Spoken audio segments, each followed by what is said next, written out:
Helo, symau. Da chi'n iawn? Leilwch chi mewn chwinciad. Just isio gorffan rhoi'r bwltan ma'n i hol.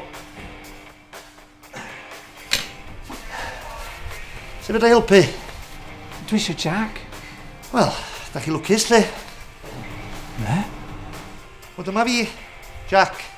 At your service, fel maen nhw'n dweud. O, chi ydi Jack. Wel, mae'n rhywbeth yn ymdaro yn yr hongiad, da chi'n gweld. Meddwl o'n i fasa chi'n medru cael pip ar y isfram i weld beth di'r broblem.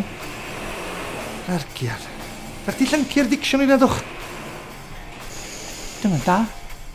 Ylwch, a dewis i'r ysgol nôl yn 1986, a dwi'n wedi trwllu'r un dosbarth ers hynny. Sa well i ni gario ymlaen yn Saesnag, English, neu dyw a wyr pa lanas na ni.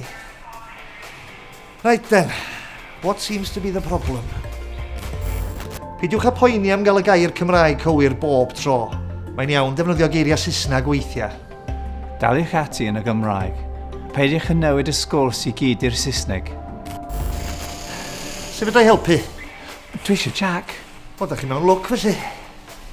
Be? O, Jack, ydw i lwch. O, dwi'n dall, rhan. Iawn. Da chi'n tynnu coes. Sut fydda i helpu? How can I help? O, mae gen i broblem bach. Mae'n rhywbeth yn ymdaro. Mae'n sŵn cnocian dod o'r rhwng suspension.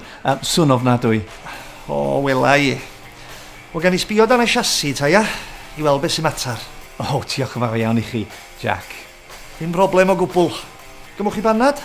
Tra da chi'n aros? O, iawn, diolch yn fawr. Llefrith a 5 siwgr, os byddwch yn dda.